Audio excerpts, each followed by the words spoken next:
Hi, Namaste. Welcome back to Learn with Gowthami channel. In many videos, I have told you that to speed up your communication skills, to be confident in your speaking skills, learn some of the English phrases. Am I right? I have said you so many times to learn English phrases. So, in this video, as you guessed, I am going to say or I am going to share with you some of the English phrases that I love to use every day. You can use these phrases. I will be able to say 20 phrases. In this video, I will cover 20 phrases in this video which I use regularly. Before that, please take a minute to subscribe our channel, and after watching the whole video, if you like it, put a thumbs up so that I would know that I must do more of such videos, and share it to as many members as possible. Now let us directly get into the video without any ado. The first phrase I love to use is that, how are you holding up? How are you holding up? It means instead of how are you, which is a phrase that we use regularly, we can use this phrase, how are you holding up? If I want to ask someone how are you, instead of how are you, I would like to ask, how are you holding up? Or you can also use another phrase. It is, how is your life sailing? How is your life sailing? How are you holding up? And how is your life sailing? These are the two phrases I would like to use instead of asking them simply, how are you? The second phrase I am very much fond of is long time no see. If I have met a person whom I did not see for a long time, then after asking how are you or how are you holding up, then I would immediately say this phrase, that is long time no see. The third phrase I use a lot is come again. Come again. Come again is a phrase that is used in two ways. The first way is that if I am speaking to my friend and I could not understand what she is saying, I will tell her, come again. So I want her to tell what she is telling once more. I did not understand you, come again. And the second case in which you can use come again phrase is that if relatives come to our house, then when they are going, we can use this phrase come again. For example, come again whenever you want. It means we wish them to come again to our house. The next phrase I use a lot is thank you in advance. Thank you in advance. If I ask my friend a help and I am sure that she is going to do it for me, then I would say thank you in advance. The next phrase is thank you anyway. Thank you anyway. If I asked my friend to do a favor to me, but she tried a lot but could not do it. So, if she informs me that she could not help me in that matter, then I would say her, it's okay.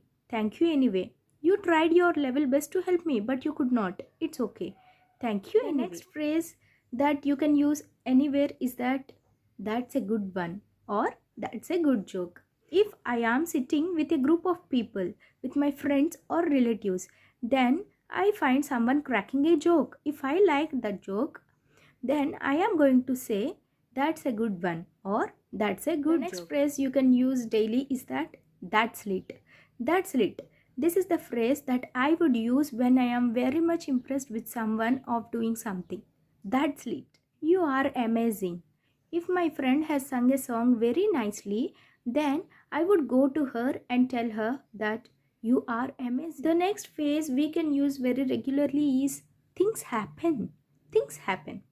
If something happened in my life that I did not expect it to happen, then I would say things happen. Let it go. Things happen. The next common phrase that is used very regularly, even in offices or schools, anywhere you can use this. So the phrase is ASAP. The abbreviated form of ASAP is as soon as possible. If I need to attend a party tomorrow and my dress is not ready, I would go to the tailor and say to him, please stitch my dress ASAP. It means, please stitch my dress as soon as possible. The next phrase I use a lot is I'm afraid. I'm afraid. I am afraid is a phrase that you can use to say no to somebody in a polite way. If someone asks me or invites me to come out for a dinner, but I don't want to go with them, then instead of saying No, I won't come with you. In these sentences, you found some kind of rudeness in them, right? So instead of using those sentences, I would simply say, I'm afraid. Don't feel bad. I'm afraid of coming out. I'm afraid of coming to dinner. Don't mind. So it is a polite phrase that we can use to say. Next phrase is, you can do it. You can do it. If I want to encourage someone, I would use this phrase. I am using this phrase to you guys. Speak in English right now. Speak out your thoughts. You can do it. You can do it. Start speaking English from today. You can do it. Interesting phrase that I use is a piece of cake. If I attempted an exam which is very easy for me, then I would say the question paper is very easy. It's a piece of cake for me. It means I solved it very easily. It's a piece of cake. My bad. My bad. I use this phrase if I have done something wrong. If one of my relatives comes to me and says, hey, you missed yesterday's party. It was awesome. If someone says to me like that, then I would say, my bad. I could not attend it. My bad. If you have seen my recent videos, that is day 5 of 28 days challenge, while doing the video, I used this phrase, my bad. I'm sorry to hear that. It is a phrase that we are going to say to someone that we are feeling bad about something that happened in their lives. If my friend could not get admission into the college that she wanted, then I would say to her, I'm sorry to hear that you could not get admission into the college you wanted. Give me a hand. Give me a hand is a fancy phrase to use when you want to ask help to someone.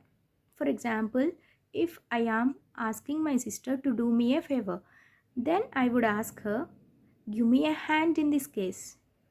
Please give me a hand. Please help me out. Can't complain. This is a phrase that I use very rarely.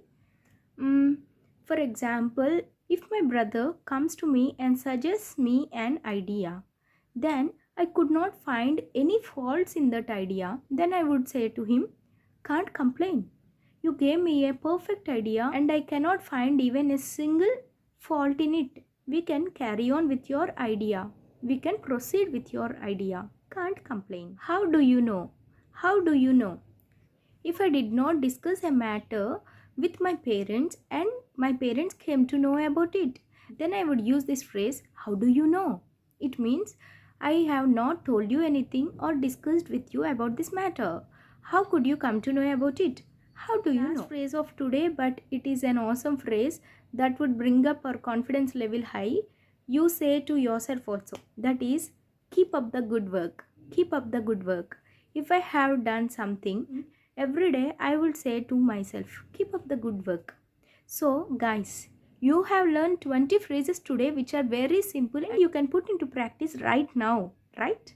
So keep up the good work guys, you are doing good. So friends, I hope you are participating along with me in this 28 days challenge. Please suggest me with the ideas so that we can discuss in the upcoming videos, and don't forget to like if you like it. Share it to as many members as possible. Share it to your friends and family members who are in need, who have started speaking English or who wants to start speaking English. So let us encourage everyone who wants to start speaking English. In the next video, I am going to come up with new ideas that may be useful to you. So see you soon in the next video. Signing off.